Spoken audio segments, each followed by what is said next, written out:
I think we're still trying and working and learning, and it's a fun adventure. And it's really hard on a couple to have a kid. I think it's really hard. And then there's that opportunity when because basically you have a kid and you almost like become roommates. You're both just trying so hard. You're not sleeping. You're trying to keep this tiny human alive. And then you have this opportunity where you go, okay, let's not be roommates anymore. Let's reconnect. And that time is really special. I'm Keltie McGuire, and you're listening to the Kids Are Childfree podcast. Hello, and welcome to the Kids Are Childfree podcast. Something I hear from a lot of you who are debating having kids, but are feeling pretty reluctant about making that big life change, is that you love to travel, you love to go on adventures, and you're just not quite sure that that's still going to be feasible if you have a child or children.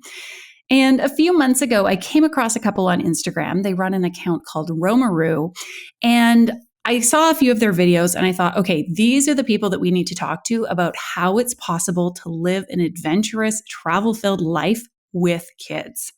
Collette and Scott Stohler are family travel journalists dedicated to inspiring and empowering families to travel. In 2015, they decided to quit their jobs as corporate desk jockeys and redefine the American dream. Since then, Collette and Scott have been traveling the world full-time, exploring off-the-beaten-path locations and inspiring others through their active vagabond lifestyle. In 2022, they decided to grow their traveling family when they welcomed their baby girl Scotland and their dog Lucy to the crew.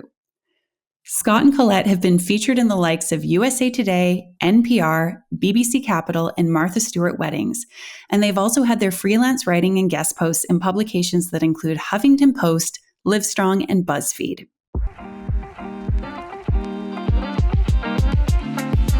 All right, well, I am so excited about this conversation today because Scott and Collette are our very first couple that we are having here on the Kids Are Childfree podcast, with the exception of myself and Chris, but I don't think that counts since I'm the host. And they are not just any couple. They are a very adventurous couple. They are super active. They love travel. And they have a super cool life. I follow them on Instagram, and I am just amazed at the things that they are doing with their daughter, Scotland, who you will hear about in just a moment.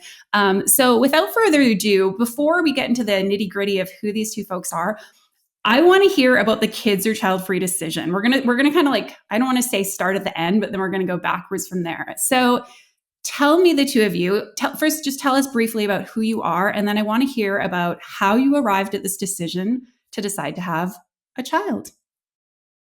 Sure. Go ahead. I have to go. So we are Collette and Scott, and we are travel journalists that inspire and empower families to travel. We create content, video content, photo content, and written content across social media to inspire people to get out there. And our content has evolved as we have as a couple. It used to be focused on couples and honeymoons and romantic travel. And while that still takes some precedence, we now have had a child. And so we are really leaning into the family travel aspect. Okay. Well, what about the decision to have a child? Yeah. That's our background. Yeah. And then our decision to have a child. I mean, I remember Scott asking me very early on in our relationship if I wanted to have kids, because I knew it was very important to Scott. And I wanted to have kids, just not yet. I met Scott when I was 23. You were 26. 26 or 27. Yeah. And so we actually didn't have our daughter until we were married for 9 years. So we'd been together a long time. Yeah. And Scott was ready to have kids way before I was. And I kept being like, I'm not ready yet. I'm not ready yet. And then I realized, I don't think I'm ever going to be ready, but this is the most ready I've ever felt. And it was during the pandemic. So just a little bit of stress added on to us. Only a tiny But I think bit. that also made us question, what life was all about and what are we doing here? And there's no time like the present. So we were very fortunate that when we did decide to try to have a kid, it happened right away. Wow. Within I think the second time we tried. What's funny is during that process, we had moved into an a little bit before. We had moved into an airstrip during COVID. So, COVID hit February, March time period. And, our life was around travel. And so like a lot of people ended up doing, I was like, Collette, what are we doing? Like, we can't just sit here forever. And I said, hey, let's move into an Airstream. And what was interesting, an Airstream, maybe not everyone knows, but it's like an RV, a trailer. And I told her the idea, and I said, she goes, I don't like it. And I said, well, I know, just think about it. I said, I'm not saying we have to, but just think about it. And like most big ideas that both of us have had, we go away, think about it for a day, and then chew on it and come back and say, okay, let's talk about it some more. And so we were in this Airstream. We were in it for like 18 months. And some point during this journey of traveling across the US, also we were kind of like shopping, where do we want to live? Do we want to move back to where we were living at the time, or do we want to live somewhere else? And all the confluence of that, plus like, hey, we decided we were going to move to Jersey. We decided we were going to start a family. And during that time period, you were like, hey, let's wait on having a kid. I feel like it's a little too much to move to a new location. We have a lot of change right now. We have a lot of change going on. You know, I was like, okay, we can wait. And unbeknownst to us, our daughter was on the way already. So. Oh, wow. That, you know, something similar happened to my brother and sister-in-law, where they like had initially started and they were like, no, it's not good timing. She was looking for new work and everything. And they're like, oh, well, I guess it's too late. That's that. So, okay, super exciting. So you didn't, at that point, it sounds like, I mean, a lot of consideration, or at least time, went into finding the right timing. And I love what you say about not feeling ready. And I want to talk more about that in a moment. But by the time you decided to maybe put the brakes on, it was too late. Your daughter was on her way. And how old's your daughter today? She's 2. She turns 2 in April. Okay, very cool. So Scott was like, go big or go home. We're going to have the kid. Had you been in, you said you're in New Jersey. Had you been there beforehand? I grew up in New Jersey. Okay. And we had been living in California for a decade. Yeah. Okay. And you were still doing travel, but within the States due to, I'm guessing, all the travel regulations and everything like that. Okay. So now, how old were you each when you had Scotland? So I was 34 when I got pregnant and 35 when I had her. Okay. And I was 39 when she was born. Okay. And Scott, you had initial, dreams of parenthood. Like, tell me, so when you met Collette, you were like, I want to have a child. And were you wanting to do it sooner rather than later? No, it was one of those things where it's like, hey, if you don't want to have kids, why are we dating? Yes. Type of thing. You know, like let's there's some big decisions, and like there's no point in, if you've decided that, then that's okay. Like then we're just not a match. I mean, that's one of the big questions you need to have. I think you need to talk about early. And you know, one of our things that we talk about, that we kind of, I guess, our mottos in a way that we've come to live by is like, you know, hard conversations, easy life, easy conversations, hard life. And so it's like, if as a couple, you don't have that early on and you guys aren't aligned, and then 10 years down the road, you realize, hey, one of you doesn't want to, and you've never had that conversation, like that's a big question. So that's kind of why I brought it up. I mean, I've also kind of been, you know, direct in a way most of the time, but tactful, would you say? Is that I mean, I appreciate the directness and that there's no game. I knew exactly what he wanted, and I respected that he was so upfront and confident about it. And I was like, it's kind of hot. Yeah. So, but it wasn't like we need to do it now. It's just like, I just want to know in the future. Yeah. So, I remember thinking like, eventually, but I'm 23. Yeah. I didn't. Okay. But you were like, I'm looking for a serious relationship. This is someone I want to have a family with, like have children with in the future. And Collette, what was aside from the age thing, were you like, cool, game on? Like, is this something you also knew you wanted for yourself? Yeah, I did want that. I wanted a family. I wanted to get married. And we met by chance. And I don't think either of us were like looking for a relationship, but when we met each other, it was undeniable, the chemistry. So I heard you met in Las Vegas. Is that true? Yes. I've heard of a few relationships, like pretty good, like lifelong relationships starting in Vegas. It's not necessarily what you think will happen in Vegas, and it didn't stay in Vegas from the sounds of it. It's one of those things. Oh, you met in Vegas, but I mean, how many people do you know they met in a bar? It's just that Vegas is an infamous. I met in a bar. Yeah, it just happens to be an infamous bar that everyone knows is Vegas. True. The biggest bar in the world. Okay. Yeah. So Collette, you said, I'm curious, like how things evolved in terms of finding that timing, because you mentioned, I think you'd been married at that point 9 years when you had your child, or 9 or 10 years. What made you decide that was the right timing? And how did you know that you were, quote, ready, or as ready as you were going to be? That's a great question. I mean, we were traveling for so many years together, and I didn't want that to stop. I didn't want the freedom to stop. I was scared that we would have to stop traveling, that I would have to give up my passions to have a child. And I don't know what the exact timing was. I think being on the road in COVID, reflecting a lot and having the time to reflect on what life is about and where we want life going forward.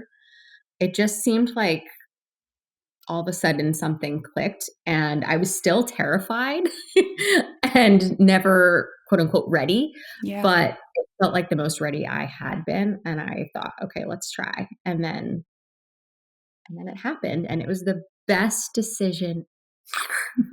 I love her so much, and I love her family so much. And she's such a tiny traveler and loves to adventure. And she says, I want to go on a trip. And I just think it's like the cutest thing ever. And where we are going to. Where we are going to. Oh my gosh. I love that. Oh, that's awesome.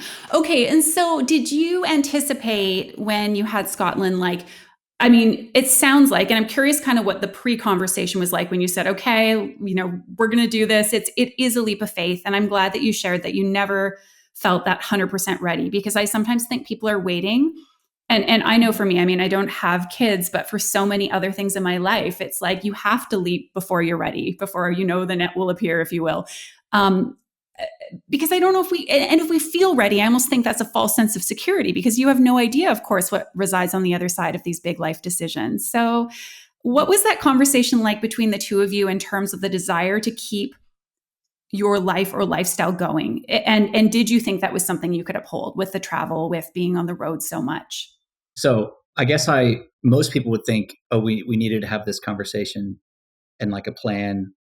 But I think because of our lifestyle and this aligned like North Star that we have to create the story that is our life, we didn't necessarily need to do that. Like we already know what we want to do. Like, and we have this guiding North Star of opportunities are going to come up and challenges are going to come up.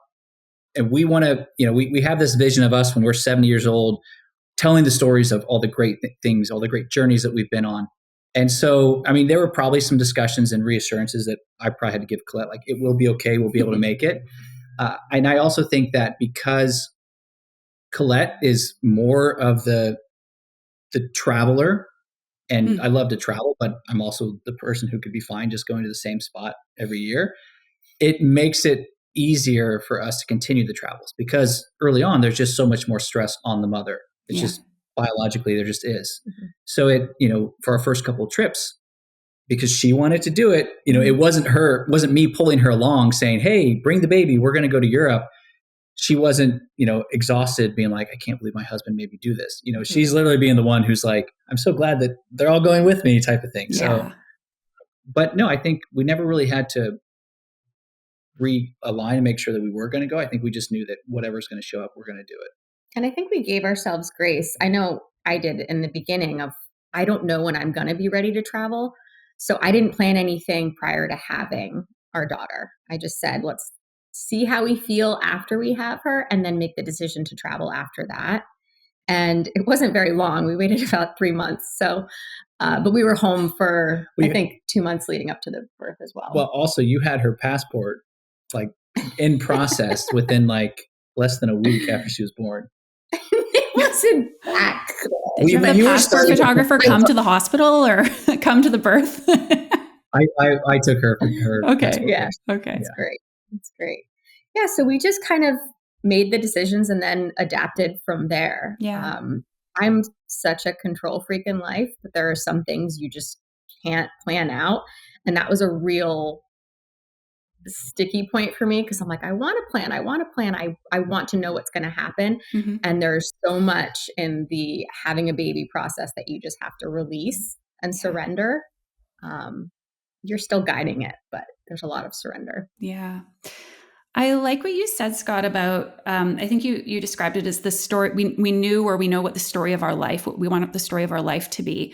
And I like how the two of you really started with that end in mind, which interestingly, it's like you have that vision, but so much of the vision is the possibilities that await, and you just don't know what life will hold. But it sounds like, as you said, it was a guiding star. It continues to be. And it's something that you held on to, where the decision to have a child, or perhaps multiple children, we can see what the future will hold, but to start a family in that way, yes, it was one of the pillars, but it was like, it kind of like blends into that overall vision that you have for yourself. Like it sounds like the two weren't at odds at all, because it all fits together. Can you tell us, either of you, a little bit more about this story of your life that you're creating, and what that conversation's like between the two of you? So yeah, there's a lot of pieces to it. There was a book that I was reading at one point. It was like a self-help book, and it gave the analogy of, it talked about how very few people know what they want to do in life. There's a few people who, maybe they're virtuosos with their violinists or whatever, Yeah. who they kind of know, hey, I'm going to be a concert pianist or whatever, or some athletes, but very few people actually know that.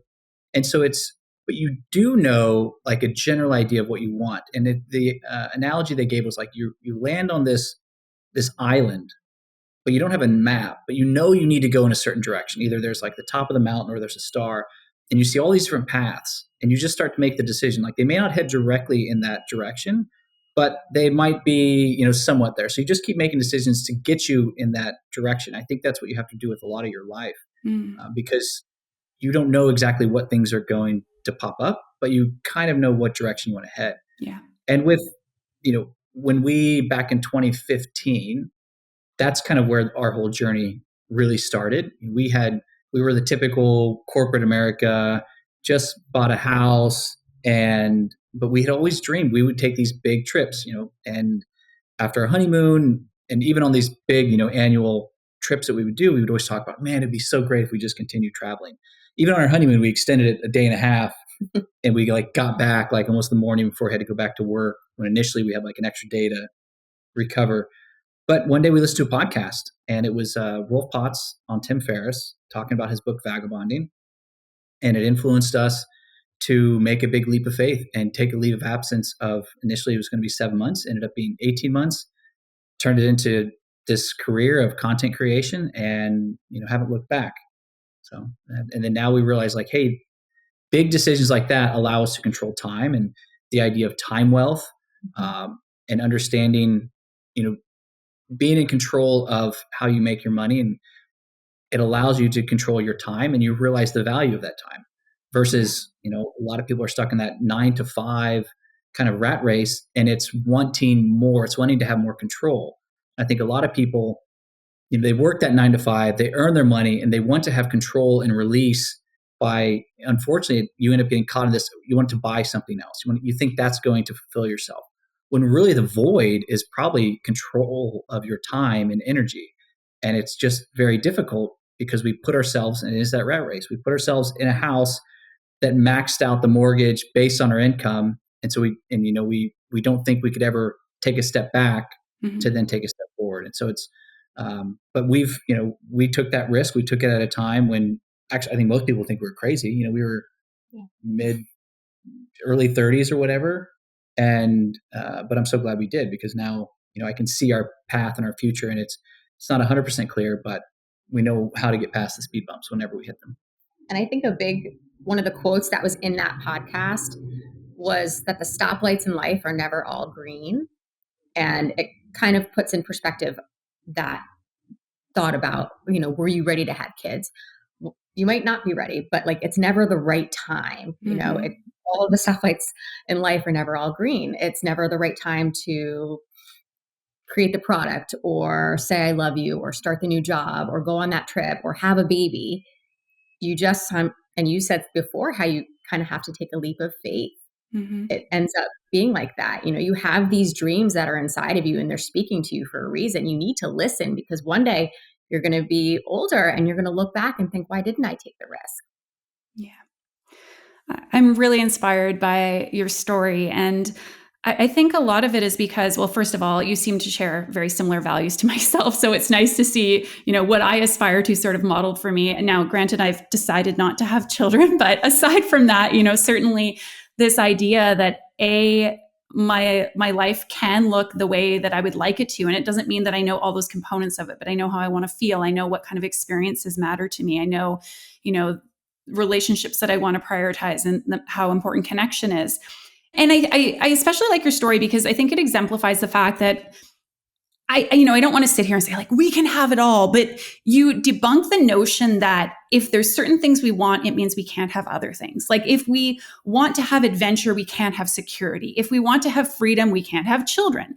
And I love the notion that you've said, these are the things that are really important to us. This is how we want our life to look. And also, having a child is really important to us. And so that's what we're going to do. And I'm curious how the world has responded and how people have responded both to initial plans before you had a child, in terms of this life you were creating. And then specifically when you said, okay, now we're going to have a kid.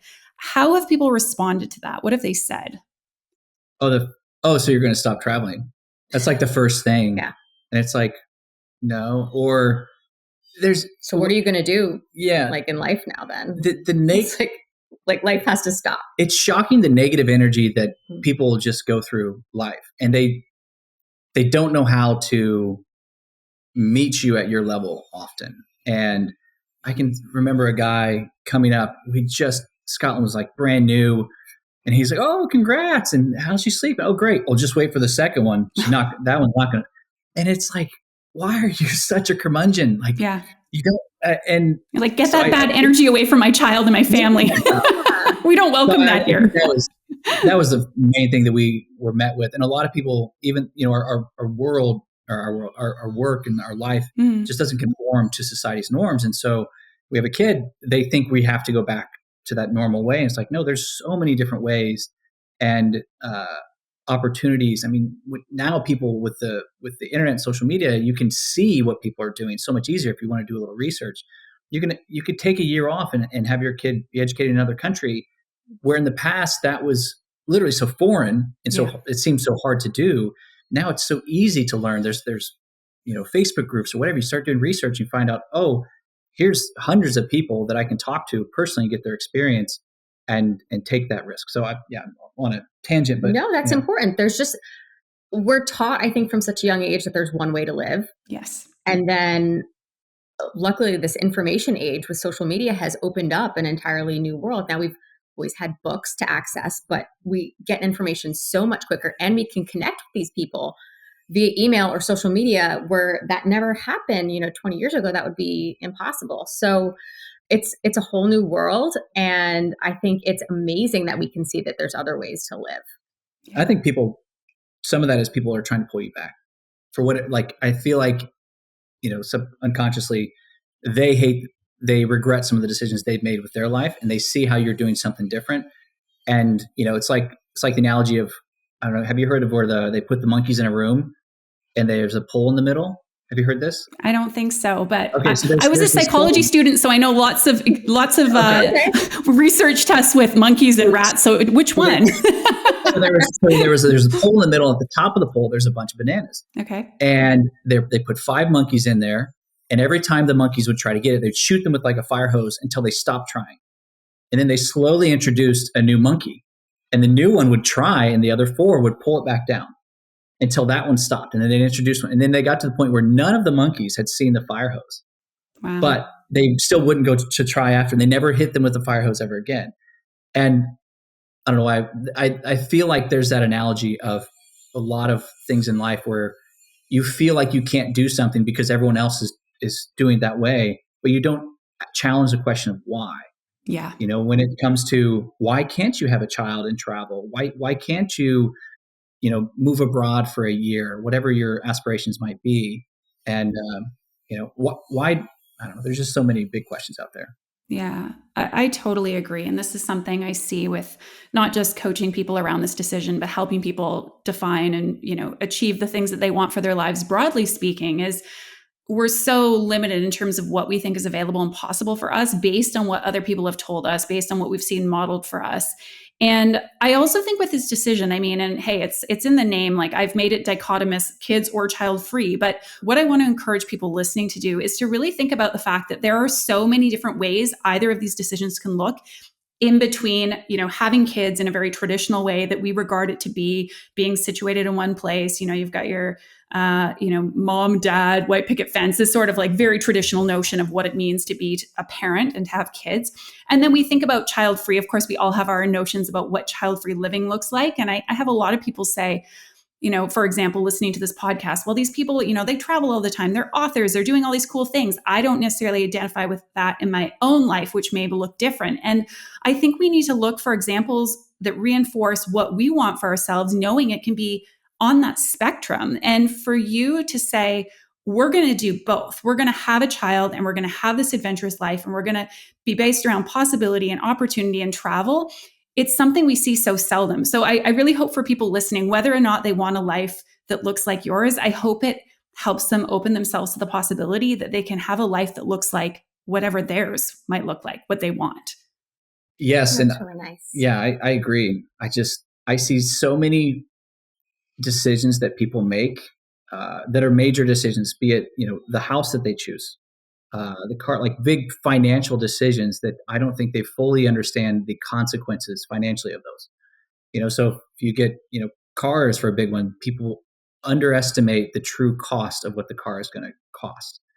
Whereas, you get one that's a lot cheaper and it can give you more freedom, give you more time or more travel, whatever that might be. So, Yeah. Yeah. So I'd love to tell you that once I decided to stay child free, that was it. That was the end of the story. I'd made my decision, life was good, and I never looked back. But that's not entirely true because, in fact, even once I consciously decided that child-free was a path for me, I still had lingering doubts for quite some time about whether I really was choosing the right path, whether I might in fact regret it when I got older. I worried about where I could find my place in the world and whether I might truly stay and remain fulfilled in my child-free life. And it took time to come to confidence and to feel really secure in the choice. And through that process, what I realized in doing this work as well is that there's a lot of other child-free women who feel this way. Women who are pretty sure or almost sure or like 95% certain that they don't want to have kids, and yet they still keep second guessing their choice. They keep going in circles. They might feel like, they go and spend time with friends who have kids and suddenly they're spiraling and thinking, is that the right decision for me? Or they go to a family event and people start asking them about their child-free choice and they start to second guess themselves. If you can relate to anything that I'm sharing here, I want to invite you to check out Confidently Child-Free, which is my 3-month group coaching program for women who are almost sure they want to stay child-free and they really want to go from feeling shaky to rock solid in their child-free choice. Through this process that I will take you through, where you'll find yourself alongside like-minded child-free women who are in the same boat as you are, I'm going to help you really solidify the feeling that child-free is in fact that right choice for me. We're going to talk about everything ranging from later in life as a child-free person, to how you can build child-free community, to helping you uncover any lingering doubts that might be there so you can finally form a solid, confident belief that this is in fact the path that can lead you to a really good, fulfilling life, because I know that's the case. If you're interested and want more details, we're going to be kicking off our summer session in mid-July, so I will include the details in today's show notes of our episode, or you can find them over at kidsorchildfree.com under the group programs or under the Work With Me tab, which you'll then find the group programs tab, and you'll find all the info there. Again, the show notes is probably the best place to find the info on Confidently Child-Free. All right, let's get back to today's episode. Okay, so Scotland arrives. You mentioned, Collette, like you specifically were kind of nervous in terms of, I think you'd either shared today or perhaps I might have, I know I did see a post on Instagram talking about the postpartum period and like some struggles around that. So can you speak to what was it like when your daughter arrived here Earthside, and life as you know it has changed dramatically, at least for a period of time? How did you, both yourself, Collette, as well as the two of you, navigate that time, the early days? Early days. I look at them fondly now. And they were really special. And I think the tough part with postpartum, just the physical side of recovering from childbirth, I found incredibly challenging. I had a really rough labor. Even though I was like super fit, it still was very challenging. But I think that the hardest part for me was the shift in identities and figuring out what identities to leave behind and what identities were going to come with me into this new world. Because it is a new world. And I've read books about this topic of matrescence, which is like adolescence, but for a mother, because when a child is born, so is a mother. And go under this, I underwent this entire shift in psychology, and I felt like every cell in my body changed and went through this metamorphosis. And it's not always pretty when you're going through the change. And so I think Scott and I had a lot of really deep conversations at that time about identity, perception. I was a very achievement-focused person. And in that pregnancy and postpartum time, I can't be, quote unquote, achieving. I have to sit. I have to stay. And that was really hard for me. I couldn't physically go anywhere. My brain couldn't go anywhere either. Like I couldn't check off any boxes. I had to be. And that was really challenging for me. And so having those tough conversations about, who are you if not achieving? Who are you if not doing all of these things? Who are you if you are just yourself? So not to get too deep and esoteric, but I'm here for it. Keep going. And it's really, really hard. And so, but having the support of Scott to ask those tough questions at the time, not avoid them, like we really dug into it, and have a community, a psychologist I could talk to and a journal I could write in and friends I could talk to was really important in that time. And then getting out there and traveling again and bringing my daughter, oh my goodness, that was the most healing thing I could have done, because I brought that part of myself, that adventurous part, and I mixed it with this tiny human I just love so much. And to be able to share that together as a family was a whole new level unlocked in my chapters in life. So it was really special. It's super powerful. And having a child, it's obviously, of course, it's about that child and this family that you're creating together, but it's also about how that reflects back on you and the changes that you have made and will continue to make and go through. And not even, I talk about it like it's a conscious thing, but it's also something that happens to you. And it sounds like a wild ride, but also something that's been super powerful for you. And I think, we can think about having a child as really holding up a mirror and allowing us to see perhaps our Achilles heel, so to speak. I think a lot of us, specifically, I won't even gender it, just like people who are driven, they're high performers, they're achievers. It is hard to stop. It is hard to be still. It is hard to, dissociate from the things that we achieve, the places we see, et cetera. And so I'm sure it must have been very confronting, but I'm going to guess it was also quite a transformative journey for you, having been through that. Yeah, I think if you're willing to look in that mirror, then it can be. I think people could probably also turn away from it and avoid it because it's really hard to look at. But I felt like you were my spirit guide kind of like through this process. And we learned together, and we're still learning. Yeah. We're still learning, but we're doing it together. Scott, how do you think you were able to be that supportive partner for Collette through that and to be her spirit guide, as she says? I want you to be my spirit guide. Can I hire you? I don't know what you call it. I have a tendency to counsel. I never even put a word to it, but like a soul level. Yeah, maybe it's like it's basically the analytical mind of being an engineer with the love of understanding people and not caring about. Well, I do care, but having less of a care of like being direct. You don't mind ruffling a feather. Yeah, and so that like combination of everything has allowed me to just it's such a weird to be such a scientifically minded like person, but to also understand like there are things we don't fully understand. Like I always just say there's people who have frequencies in life And sometimes you bump up with someone and you say, your frequency is amazing. I want to go wherever you go. Like, and we've met those people. The best example I can have is like, we've met a few world-class chefs, and you talk to them, for a few minutes, and you can just tell they're on another level. Their frequency is just like fast and driven and focused. And then we've met the people like the guy who's like, oh, wait till the second one has, or the people living for the weekend. And it's like, God, like we're different levels. But so I got distracted. I'm following it. Why was I able to do it, or why? I mean, one, I would say Collette and I put in I think we underestimate the amount of work we put into our relationship.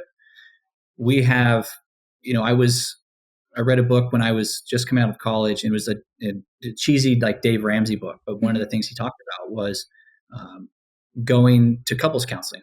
And the analogy he gives is, you don't wait till your car is broken before you take it into the shop. Like, you get annual checkup. So generally how our relationship works is like, often I'll kind of say something like, hey, we should probably do this. And then Colette's like, hey, I booked a therapist, and it's already ready to go. So, we had done that, so we already have the tools of communication, which for a couple, it takes a lot of work.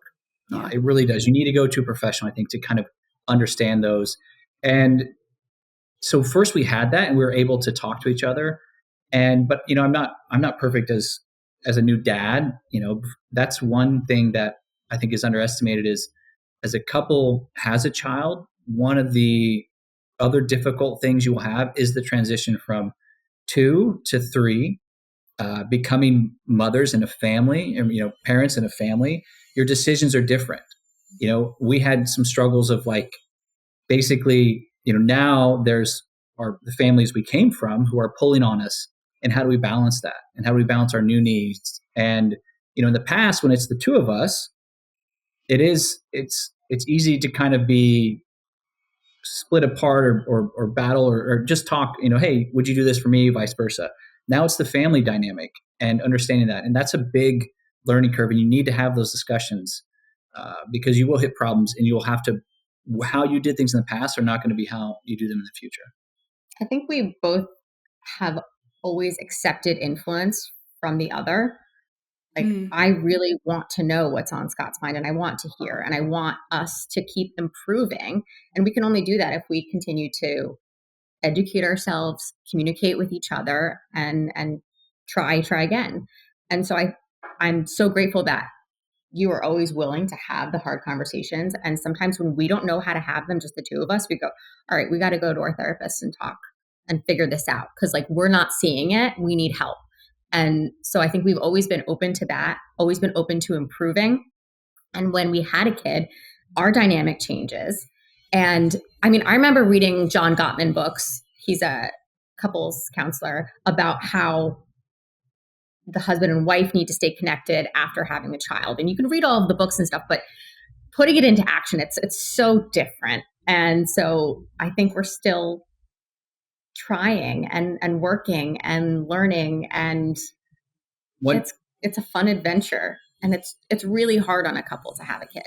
I think it's really hard. And then there's that opportunity when because basically you have a kid and you almost like become roommates. You're both just trying so hard. You're not sleeping. You're trying to keep this tiny human alive. And then you have this opportunity where you go, okay, let's not be roommates anymore. Let's reconnect. And that time is really special. Something that is silly, but it actually works, is I heard an interview of Matthew McConaughey, and he said whenever he gets into like a riff or something's not good with his wife, he literally says to himself, he's like, all right, McConaughey, like what happened? What's going on? And it's like, I think about that, and as simple and as silly as it is, if you tell yourself like, because you have to realize like, this relationship it's both of our responsibilities, but it's your responsibility. Yeah. If she's upset at me, like, what you have to ask yourself, what is going on? How do we get here? Mm-hmm. And you can usually go through the process and figure it out. Are we tired? Like, as like go through the basics, and then like, let's talk about what's the dynamic. How did I respond? Was that the best way? And it does take some introspection, and you have to be honest with yourself And, often both of us have something to say, hey, sorry, this happened.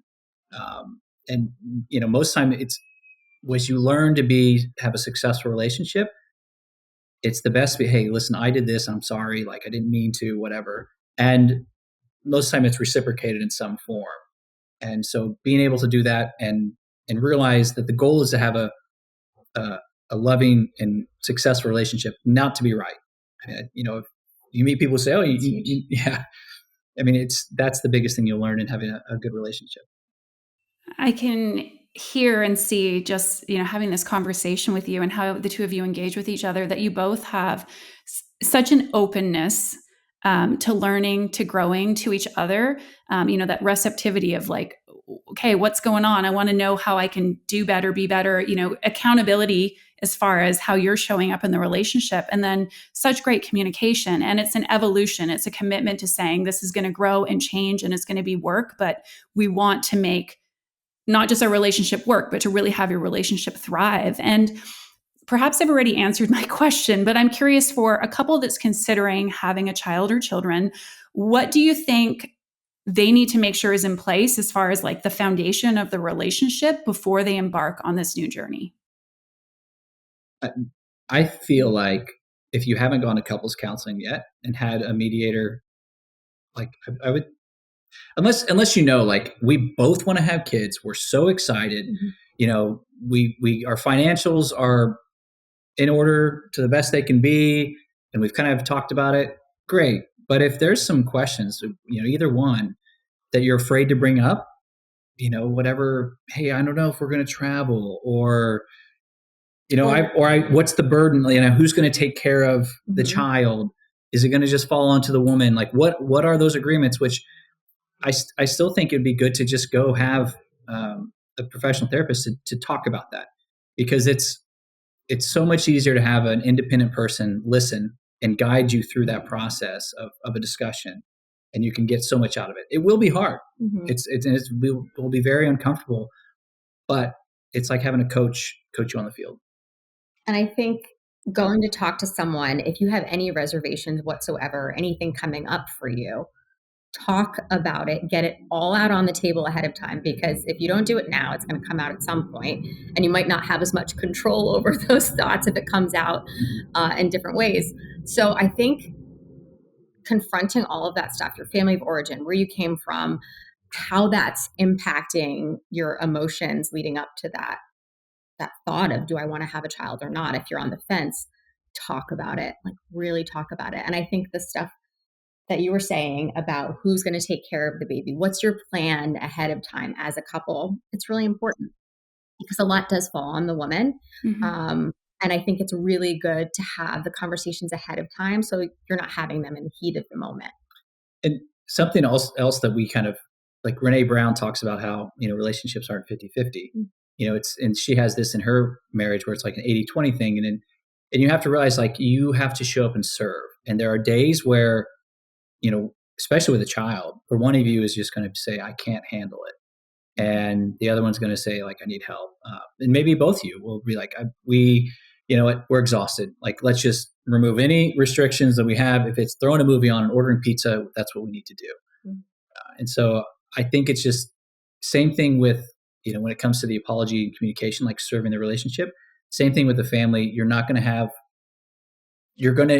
have to sacrifice some of your time and energy and stuff that you might have been able to do in the past to serve the family, to say, hey, you know what, she's having a hard day, she's tired, whatever, especially during, postpartum.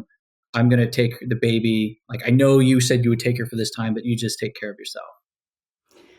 What would you say to a couple that's having these conversations? And I want to give you an example, because what I hear sometimes, specifically from women who are in heterosexual partnerships, is that, there's maybe ambivalence. They're deciding, it's like, are we going to have a child? And what often they hear from their partner is, yeah, for sure. I'm going to help you. It'll be 50-50. I'll do it. And I'm very much of the mind that, talk is cheap. We can, of course, say that we're going to show up and do and be whatever we perceive our partner to want to hear from us. What would you say is like a kind of a safety check on that, if you will, that somebody can do to be more confident that their partner is actually going to be able to show up and, be in this together? Is there any way of sort of ascertaining that, would you say?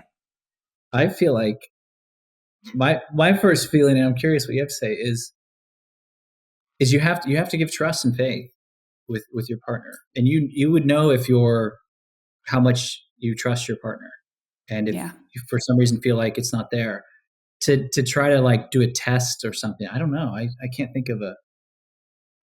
I think it's all comes down to the discussions and like being able to be open and flexible. Yeah, I think talk about what your schedule might look like. Who's going to be taking time off of work? Are you able to get paid family leave? Are you guys both able to be home? Does someone have to go back to work right away? Then you can start to talk about what your schedule will look like overall for the family. Do you have family nearby? Can you hire help? Like, it will take a village. You can't do it on your own. So you guys have to come up with a plan, and you're a team. Ultimately, you are a team. A lot falls on the woman biologically, but you need your partner by you because it's a lot to handle physically, emotionally, all of it. And your baby also needs your partner. I think your baby needs both people. Yeah. So yeah, it's important to have all the conversations before, but I don't know if you can fully do a test. Yeah. But some questions, is your partner showing up for you now when you communicate with him or her? How open are they to receiving the feedback? Can you be honest with them about your feelings? Are you resentful about anything? Like, have all of these deep conversations. And if you can't have them with your partner yet, have it with your journal and yourself or your therapist, because they need to happen. This is a huge deal. Yeah. Good advice. I think I agree. We have to look at like how has that relationship looked? I mean, historically, of course, relationships can change. Maybe things haven't been as good in the past and things have changed through therapy or through working on things. But again, if somebody's telling you something and there's that seed of doubt, you need to ask yourself, okay, why do I not feel like this person may show up in the way they're saying? Is there something that showed me that's the case? Have they given me their word before and not necessarily followed through? Do they say, yeah, of course I'm going to help around the house or cook dinner or do the dishes, whatever it may be? And that never happens unless you're asking. Like, I think we have to use the behaviors we're seeing in our relationships as indicator for how it may be in the future, because what else can we base it on? Oh, I'll change when the baby comes. Probably not. Yeah. Would you say, what has the impact of having a child been on your relationship, positive or negative? Or is it difficult to frame it as one or the other? I mean, it's definitely harder on the relationship. Yeah. Yeah, because it's so much easier as a couple without a child to connect because there's no one demanding time and energy. Whereas when you have a child, you kind of have to schedule it. You need to make it a priority to say, we just went out on a date. It's like we need to get out, and I think it's very easy for families to get into this, a couple to get into basically like a mom and a child type relationship. The mom's, oh, I'm doing the baby. I start to say what the family does, and you start to become, like you said, roommates, and you need to go back to that being a couple. So it's definitely harder, but it's also more fulfilling. I mean, you get to have these magical moments as a family that you would never be able to experience. Yeah, I think it's really hard in the beginning because the baby needs mom so much. And so you don't really have that separation. And so you have to have faith at that point. You're in it together. You're a team. This is what you're made to be doing right now. And then as time goes on, you can start to have these, not just moments, but like little snippets of time where you can rededicate to yourself and to your partner and start to go on dates. And it might not be that you're going out like you used to, but when you put the baby to bed, maybe you watch a show together or you have a glass of wine together, and it's that time together again to reconnect, not just as like a mom and dad, but as husband and wife. Because we always said that we would come first. Our relationship comes first. And then we have our family as well. Like, I think a lot of people forget that there's a couple at the very root of every family. And that's where we blossom from. So you have to nurture that. You have to water it. You have to feed it. And then the family thrives from there.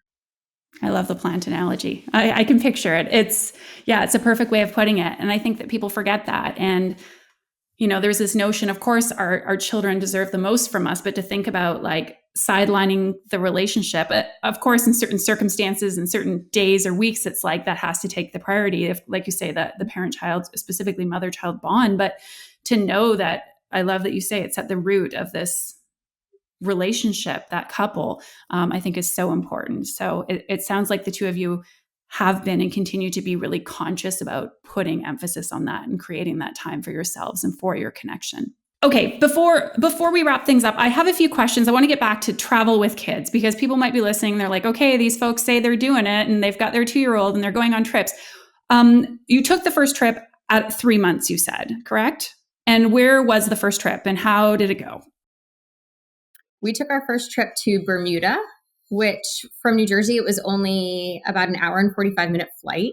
So we wanted something that was a direct flight and, simple and safe. And so we took that and it went very well. I mean, in retrospect, the hard part was, I think, a little bit of a lack of sleep, getting woken up in a new environment and adjusting to that. But I think getting out there and traveling and doing our thing, the thing that makes us a family and makes us a couple, it was so empowering to say like, hey, we still got it. We can do it in a whole new way. I still remember the first person we saw when we went to the hotel, though. This is the naysayers that we speak of. Was like, what did they say? She's not going to remember it. Yeah, she's not going to remember it anyway. You're like, her flight was free. It's fine. Why are you traveling with a baby? She's not going to remember it anyway. She's not old enough to remember. That was the first thing. It was the first person. Yeah. And I just thought, we remember and we still matter. The parents matter. The whole family unit matters. And it's a bonding experience. Kids don't remember every single book you read or every single toy you play with. But it's that relationship that you're building together, that bond you're building. And that's so, so important. So it's not about remembering everything. You also forgot, we almost left her in the taxi. No. We were unloading everything. We were getting all the bags out. And the taxi driver's like, and the baby? And we're like, oh yeah. Like, the baby too. Yeah. All their things. Yeah. Yes. So. Scattered parents. Scattered parents. Like, it's our first time. Okay, and so since then, she's 2 now. What's like the frequency of travel like? Are you doing it all as a family? Do you do solo trips or couple trips? What would you say the most adventurous place you've been is? I realize I just named like 6 questions, so feel free to answer what you'd like. I just am trying to get kind of like the pulse on what you've been up to these last 18 or 24 months. Yes, you've been to Europe 3 times, been to 11 countries. We've been to Aruba, Bermuda, Italy, France. We got ice cream in Monaco. The Netherlands. Yeah. So nothing like crazy adventurous in the fact of like going to Southeast Asia or, an expedition. We took her hiking in Cinque Terre. We did do that. I wore her and breastfed her while I was hiking. I was like, yes, I am woman. Hear me roar. Yeah, you are. Moment. That was pretty empowering. Yeah. So. But yeah, she's a great traveler now. She thinks dinosaurs are at the airport for some reason. We don't know why. Yeah, there must have been one at some point, or we asked her what's at the airport because dinosaurs. We're like, okay, sure. Dinosaurs. The dinosaurs are there. Yeah. So yeah.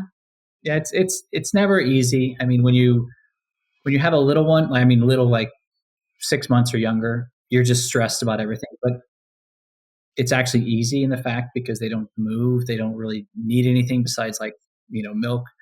But then when they get older and they can start to move and squirm around, then it's kind of tough. So they're more durable, but they also want to do more things. And so it's just this, there's never a right time. It's never really easy, but the few things to consider are like, one, you have all the right in the world to travel with your baby, even if it cries on the airplane. Typically it's not as bad as you think it is. I mean, even when our worst flight happened when we were flying from Amsterdam to like France. We were flying to the south of France. And it was one of those where like they cattle you down to like board the plane. Yeah. And so she was starting to get hungry and we're like, well, we're going to board soon. And they just kept delaying and delaying and delaying. And so by the time we got onto the plane, she was exhausted. She was too hungry. And so she just wailed. I mean, just was wailing for like, it seemed forever. It's probably only like 10 minutes. Yeah. It's so much, even like the lady who was sitting in our seat was trying to help us like calm her down a little bit. But, of all the flights we've taken, that's the only one that I can remember was bad for like really, really, we've had other ones that have been tough. But babies cry. Babies cry. It happens. Yeah. And people are a lot more forgiving than you think. At least the ones we've encountered have been really reassuring. I remember one mom just looking at me and being like, "You're doing a great job." And I'm like, "Thank you." So we were paying it forward on our last flight, and we went up and kind of entertained the baby and gave her a stuffy. Gave her a stuffed animal. And I just said to the parents, like, "You're doing a great job. It's just really hard." Because it is. Yeah. Yeah. Yeah. I feel like for me, I just have that empathy for the parents and for the child, especially when they're so young, right? Like, I think, children will always be children, of course, but I think there's something to be said. And maybe sometimes the complaints come when it's like, I don't know, a 6-year-old who's like kicking the back of your seat the entire time and playing the video game with like no headphones. I've had a couple of those where I'm thinking like, I'm wearing headphones, your child can wear headphones, but having a little one cry because their ears hurt or they're hungry or like, there's turbulence or they're overtired. I think we can all have empathy for that, and we should. Yeah, the grown man who's watching TikTok without headphones. Oh my gosh, what is up with people watching videos in public without headphones? On the train, on the plane, I agree. And the drunken adults are always worse than the any misbehaving children. So, so Scotland's 2 now.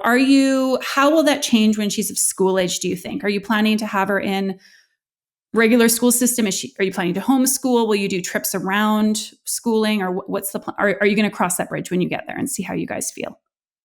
I think we're going to cross the bridge. I think it's, she'll be doing some typical schooling, but I wouldn't be surprised if we did take, gap years as well.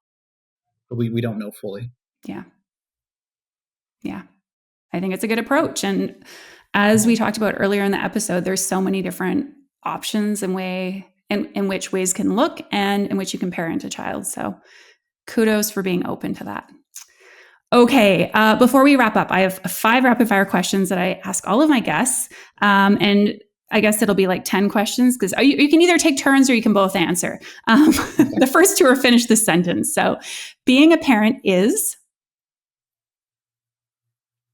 So many words. I can't pick. I was like rewarding, amazing, fulfilling. Yeah. Okay. Being a parent is not easy. For the faint of heart. What would you say is one thing that you think might make this decision a little bit easier for people, either like from a cultural perspective, societally speaking? Like it's a difficult decision to make, and we're sort of in that pressure cooker. Is there anything that you think might alleviate some of those pressures? Knowing that you're not alone. I think having a baby can feel super isolating. You're not alone. Reach out, find a community, whether it's online, in person. You need a community. And people have gone through it before, and we need to talk about it. Yes. It's just hard, and we can lean on each other. What is one thing that you would like people who are child-free to know? I don't know. I feel like it's this, what I want them to know? Nothing. Let them do whatever they want to do. I don't know. There's nothing. I don't see a difference. Yeah. Like, it's just different choices, but we're all the same people. Yeah. I know what I want. All right. I know what okay. I want.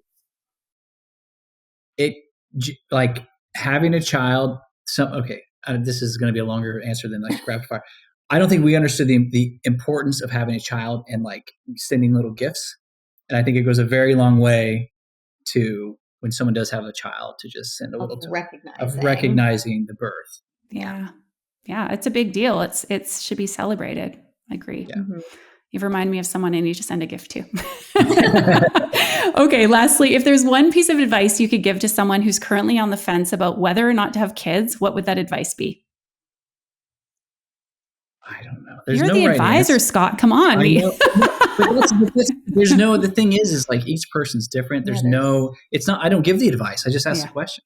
Yeah. So that's the thing is you need to ask the right questions. Like, why are you doing this? What do you want in life? Like, so it's not about like, here's what you need to know to do it. It's you need to ask the right questions. Yeah. Ask yourself the hard questions. Have the hard conversations now. Yeah. It'll be an easier decision then. Yeah. Good advice. All right. Before we wrap things up, where can people find you? What do they need to know about what you have going on over at Romaroo? Yeah, you can find us on all social media platforms, Instagram, YouTube, at Romaroo, ROAMAROO, like to roam around the world, and on TikTok at Romaroo Travel. And yeah, we'll just be still traveling, inspiring, empowering you all to go out there and adventure, child-free or not. Amazing. I was going to say, I enjoy following your content despite not having kids. I think you're both really just living very interesting lives that people can be inspired by, and we can all learn a lot from you. So thank you so much for being here today. I really appreciate you coming on as our very first couple on the Kids Are Child Free podcast. And that's all. Thank you, Keltie. Thank you. Okay, now that we've wrapped up today's conversation, this is the part of the episode where I tell you that you need to subscribe, rate, and review the podcast. And you really need to do that. And I'm going to tell you why. And that is because one of the big ways that people find and discover new podcasts like this one is through reviews. So if you yourself can go say what you loved about this podcast, why people who are on the fence should tune into the Kids Are Child Free podcast, that's going to help other people who are also wondering, should I have kids or stay child free, to discover us. Thank you in advance for doing so. I will be featuring some of the reviews in upcoming episodes, so maybe I'll share yours. You never know. I hope you have a wonderful rest of your day, and I'll see you back here soon for our next episode.